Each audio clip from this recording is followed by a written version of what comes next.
নমস্কার, সোজা সাপটা সুব্রতয় আপনাদের স্বাগত জানাই। নতুন করে এসএসসি কিছু তথ্য সুপ্রিম কোর্টের কাছে সাবমিট করলো, কিন্তু যে তথ্য এসএসসি সুপ্রিম কোর্টের কাছে সাবমিট করেছে সেই তথ্যের উপরে ভিত্তি করে 26,000 চাকরি প্রার্থীদের ভাগ্যের কি কোনো পরিবর্তন ঘটতে চলেছে, বা যে তথ্য এসএসসি সুপ্রিম কোর্টের কাছে জমা দিল সেই তথ্যের উপর ভিত্তি করে যোগ্য আর অযোগ্যদের কি আলাদা করে শনাক্ত করা সম্ভব হয়েছে? দেখুন, প্রশ্নের জন্ম দিয়েছিল বেশ কয়েকদিন আগেই। আপনারা জানেন যে এই মামলায় ইতিমধ্যে হাইকোর্ট 26,000 চাকরি প্রার্থীদের প্যানেল বাতিল করে দিয়েছে, এবং তার সঙ্গে সঙ্গে যারা অযোগ্য, যারা পয়সার ভিত্তিতে বা পয়সার বিনিময়ে চাকরি পেয়েছেন, তাদেরকে যে মাইনে তারা দীর্ঘদিন পেয়েছে সেই মাইনের উপরে 12% সুদে টাকা ফেরত দেওয়ার রায় জানিয়েছিল কলকাতা হাইকোর্ট। তড়িঘড়ি রাজ্য সরকার সেই রায়কে চ্যালেঞ্জ করে সুপ্রিম কোর্টে যায়, এবং সুপ্রিম কোর্টের তৎকালীন প্রধান বিচারপতি DY চন্দ্রচূড় এই হাইকোর্টের রায়টার উপর স্থগিতাদেশ দেয়, এবং তারপরে সুপ্রিম কোর্টে সেই সম্পর্কে শুনানি চলে। সুপ্রিম কোর্টে তারপরে প্রধান বিচারপতির পরিবর্তন হয়েছে, প্রধান বিচারপতি সঞ্জীব খান্না এসছে, এবং তার এজলাসে দীর্ঘদিন এই SLST চাকরি প্রার্থীদের 26,000-এর এই মামলার শুনানি চলে। এবং এই মামলার শুনানি যখন শেষ হয়ে গেছে এবং রায়দানটাই শুধুমাত্র স্থগিত রেখেছিলেন সুপ্রিম কোর্টের প্রধান বিচারপতি সঞ্জীব খান্না, তিনি বারবার একটাই কথা বলেছিলেন যে যোগ্য আর অযোগ্যদের মধ্যে যদি শনাক্তকরণ সম্ভব না হয় তাহলে পুরো প্যানেলই বাতিল করতে হবে, এবং যোগ্য আর অযোগ্যদের মধ্যে এই শনাক্তকরণটা করবে কে? করবে এসএসসি, যারা পরীক্ষাটা নিয়েছে তারাই জানবে কে যোগ্য এবং কে অযোগ্য। কিন্তু কিছুদিন আগেই যখন সুপ্রিম কোর্টে অঙ্কিতা অধিকারীর মামলাটা উঠেছিল, সেই সময় দাঁড়িয়ে এসএসসির আইনজীবী সুপ্রিম কোর্টকে জানায় যে আমাদের নতুন করে কিছু তথ্য সাবমিট করার আছে। সেই সময় দাঁড়িয়ে সুপ্রিম কোর্টের প্রধান বিচারপতি এসএসসির আইনজীবীকে প্রশ্ন করেন যে দীর্ঘদিন ধরে এই 26,000 চাকরি প্রার্থীদের শুনানি চলছে, দীর্ঘদিন ধরে আপনাদের বলা হয়েছে যা যা তথ্য জমা দেওয়ার তথ্য জমা দিন, এবং যখন সেই মামলার শুনানি শেষ হয়ে গেছে, শুধুমাত্র রায়দানটাই বাকি আছে, তাহলে এখন নতুন করে আপনারা আবার কি তথ্য দিতে চান?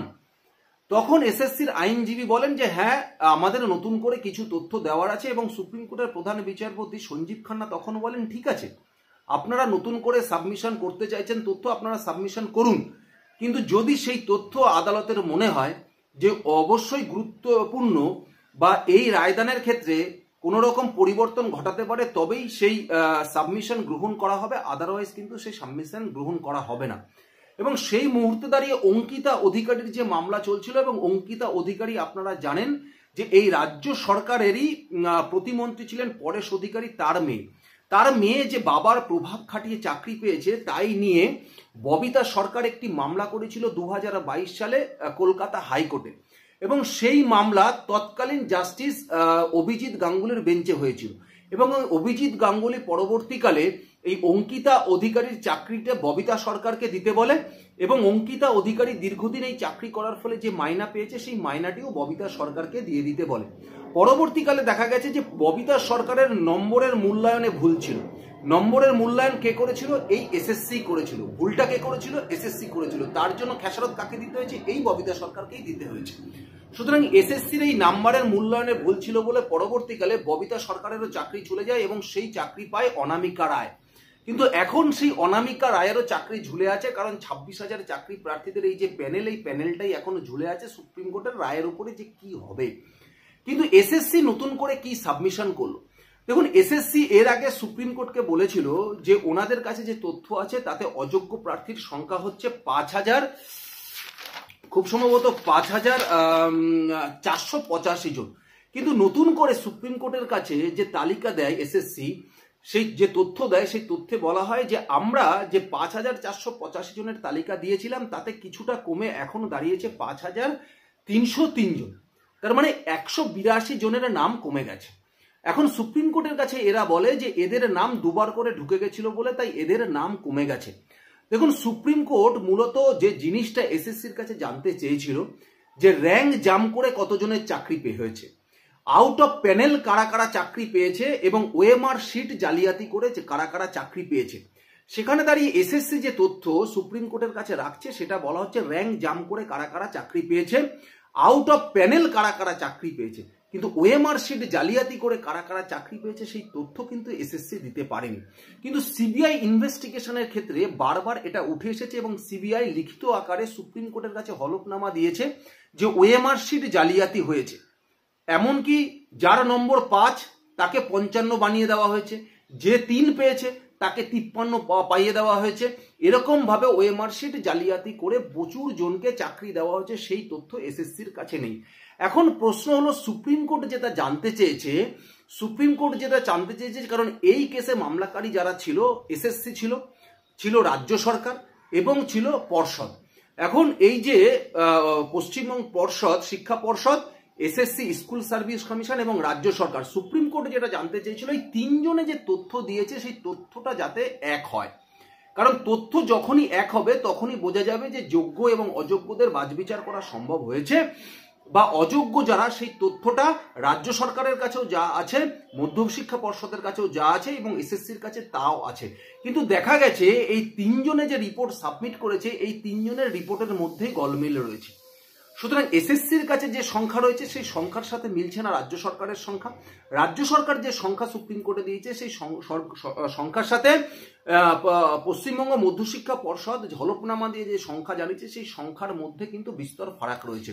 সুতরাং এদের মধ্যেই দ্বন্দ্ব রয়েছে বা দ্বিধা রয়েছে যে কারা যোগ্যতার ভিত্তিতে চাকরি পেয়েছে বা কারা অযোগ্যভাবে চাকরি পেয়েছে তার ইতিমধ্যে এরাই নির্দিষ্টভাবে ফাইন্ড আউট করতে পারছে না, অথবা যার ফলে এদের সংখ্যার মধ্যে যে তারতম্য রয়েছে তার ফলে উপযুক্তভাবে এরা প্রমাণ করতে পারছে না যে এরাই অযোগ্য এবং এরাই যোগ্য। কারণ দেখুন, নির্দিষ্টভাবে এসএসসি যে চাকরি নিয়েছে, পরীক্ষা নিয়েছে, সেই নির্দিষ্ট করে বলতে পারছে না ওএমআর ভাবে কারা জালিয়াতি হয়েছে। তারা শুধুমাত্র বলতে পারছে এটাই যে র্যাঙ্ক জাম করে কারা চাকরি পেয়েছে, তারা বলতে চাইছে যে প্যানেল বহির্ভূত কারা চাকরি পেয়েছে। কিন্তু যে পরবর্তীকালে যদি এই চাকরির বিজ্ঞপ্তি বেরোতো সেক্ষেত্রে কত পরিমাণ বিজ্ঞপ্তি বেরোতো, যার ফলে সেই চাকরিটাও এর মধ্যে ঢুকিয়ে নেওয়া হয়েছে। কারণ প্যানেলের একটা নির্দিষ্ট সময়সীমা থাকে, সেই সময়সীমা অতিবাহিত হওয়ার পরে কাদের কাদের চাকরি দেওয়া হয়েছে সেই পুরো তথ্য কিন্তু এসএসসি দিতে পারলেও সেই তথ্য মধ্যশিক্ষা পর্ষদ দিতে পারছে না, সেই তথ্য রাজ্য সরকার দিতে পারছে না। সুতরাং এই 3 জনের মধ্যে যে তথ্যের আকাশ পাতাল তফাৎ থেকে যাচ্ছে, যার ফলে সুপ্রিম কোর্টের এখানে বিচার করতে সম্ভব হচ্ছে, যে সুবিধা হচ্ছে যে এরা যোগ্য আর অযোগ্যদের যে তালিকা সেই তালিকার মধ্যে এরা নির্দিষ্ট করে কিছু বলতে পারছে না, অর্থাৎ এরা সেগ্রিগেট করতে পারছে না যে কারা যোগ্য এবং কারা অযোগ্য। এবং তার সঙ্গে সঙ্গে সিবিআই এর আইনজীবী বা সিবিআই লিখিতভাবে যে হলফনামা দিয়ে জানিয়েছে যে এক্ষেত্রেও একাধিকভাবে অন্য ক্ষেত্রেও জালিয়াতি হয়েছে, যার ফলে এখানে প্রচুর অযোগ্যরা চাকরি পেয়েছে। কারণ বিভিন্ন সময় অযোগ্যদের জিজ্ঞাসাবাদ করেছে ডেকে সিবিআই, সেই তথ্য কিন্তু হলফনামায় তুলে ধরেছে সুপ্রিম কোর্টের কাছে। সুতরাং এই যে তথ্য সুপ্রিম কোর্টের কাছে নতুন করে সাবমিশন করলো এসএসসি, যেখানে দাঁড়িয়ে 182 জনের নাম কমিয়ে দেখানো হয়েছে, সুতরাং এই কমাটা কিন্তু না মধ্যশিক্ষা পর্ষদের কাছে আছে, এই কমাটা কিন্তু না রাজ্য সরকারের কাছে আছে। সুতরাং 3 জনের মধ্যে যে তথ্য দিয়েছে 3 জনের মধ্যে তথ্যের আকাশ পাতাল তফাৎ থেকে যাচ্ছে।